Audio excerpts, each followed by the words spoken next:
right, so we all saw the news just the other day. The 76ers extended Joel Embiid for a contract worth about $65 million per year over 3 years. It is 193 over three. I'm not going to get into like the intricate details of that contract right now. There are a lot of discussions out of that and everything, whether it was a smart investment or whatever the case may be. What I'm going to talk about is how weird Joel Embiid's career has been up to this point. First thing I'm going to say is this, and I don't really know if too many people realize this. Joel Embiid is literally James Harden.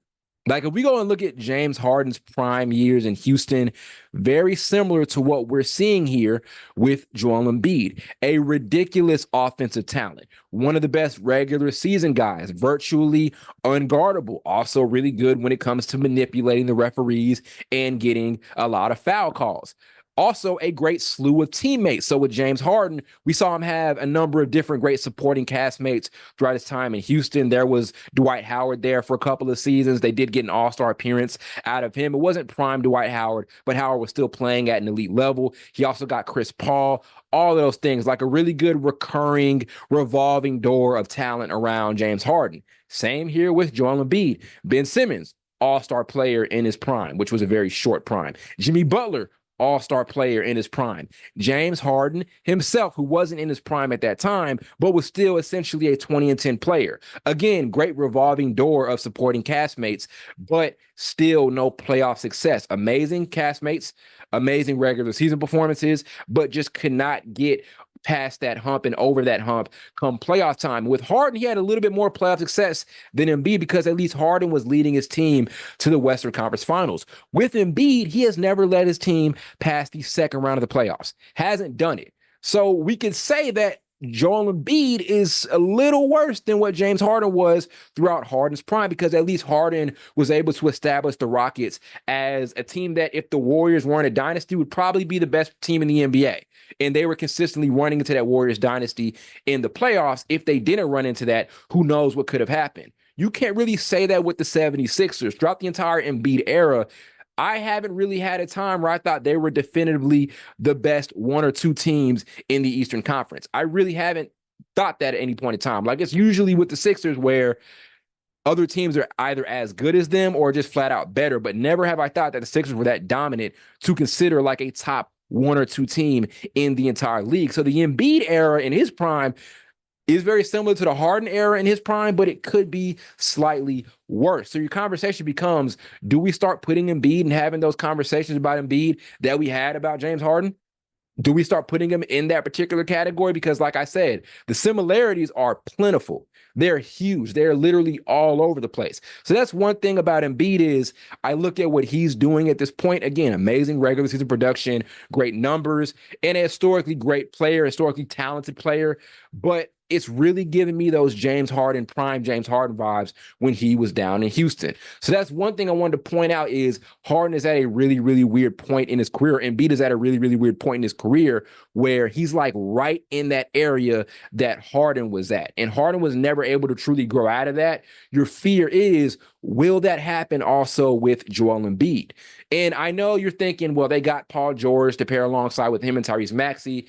They're going to be a much better team. They're going to figure this thing out at some point. But like I said, there has just been a revolving door of great talent around Joel Embiid over the last couple of years. I mentioned it before, Jimmy Butler. And they did end up pretty much going the limit with that Raptors team. It came down pretty much to the last shot in that series. But there have been so many great players coming in and out. Your question becomes, what makes this any different? Like, Philly is one of those teams right now where I have limited faith in them, not because of what they have, because what they have on paper is amazing, but we've seen the history where they've had great stuff. They've had great rosters, changing coaches, different situations, and all of those things, and still no results. Now, in my opinion, Nick Nurse is a better coach than Doc Rivers and is definitely a better coach than Brett Brown. So that could be a major difference from this season compared to the last couple of seasons. But what I'm saying still rings true. My hope for this Sixers team is limited because, yes, they look great on paper, but there have been so many years where they've looked great on paper and still weren't able to deliver and weren't able to perform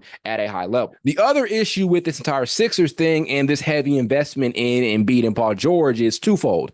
One, they are both extremely injury-prone players. If I made a list of like the top 5 most injury-prone guys in the NBA, Paul George and Joel Embiid are on that list, without a doubt. And on top of that, they are some of the most inconsistent superstar, all-star postseason performers. For George, since leaving Indiana post-injury, he has been very inconsistent as far as being a playoff threat. Same with Joel Embiid, right? Since entering his prime, he has yet to establish himself as an elite level postseason guy. We have a limited amount of dominant Joel Embiid playoff games, especially past the first round of the postseason. That's the issue with this heavy investment in these two guys. And like I said, I get it for the franchise, but it's another reason as to why my hope for this team is very, very limited at this point. So congrats to Embiid for this contract. If we look at his production, as I said, he's deserving of it. A guy with those types of numbers, you're going to pay. And he is your franchise guy. And I also do want to give him a ton of credit.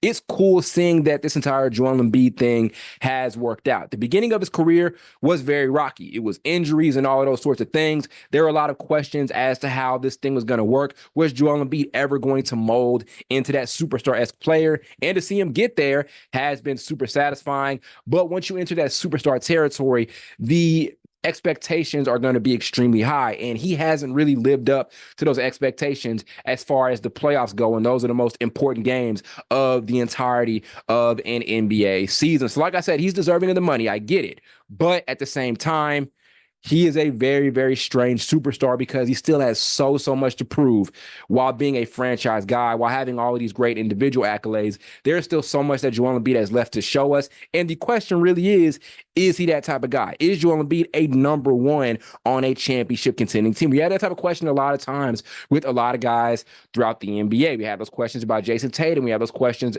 for a minute about Stephen Curry, right? Like, those are the questions right now with Joel Embiid. Can he actually lead a team to a championship? That's something that he hasn't shown us just yet. We had those same questions, obviously, about James Harden. Same questions about Kevin Durant before he got over to Golden State and led them to 2 straight NBA titles.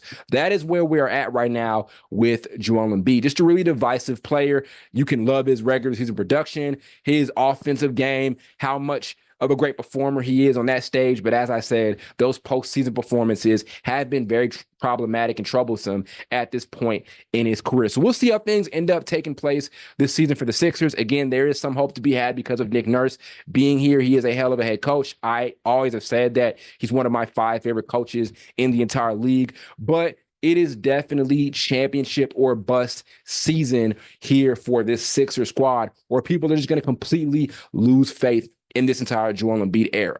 And it's championship or bust season with them never having a history of getting to the conference finals. Like, usually we say championship or bust for like a team that got to the conference finals consistently but never got over that hump. We're talking about a team that hasn't even gotten past second round. And those are the expectations because, like I said, they've had the talent. They have a superstar player at the top. They have 2 other really good all-star players as additional options around them. It's finally time to make something happen between Joel Embiid and between this Sixers franchise as a whole, as far as being effective when it all comes down to it in the postseason.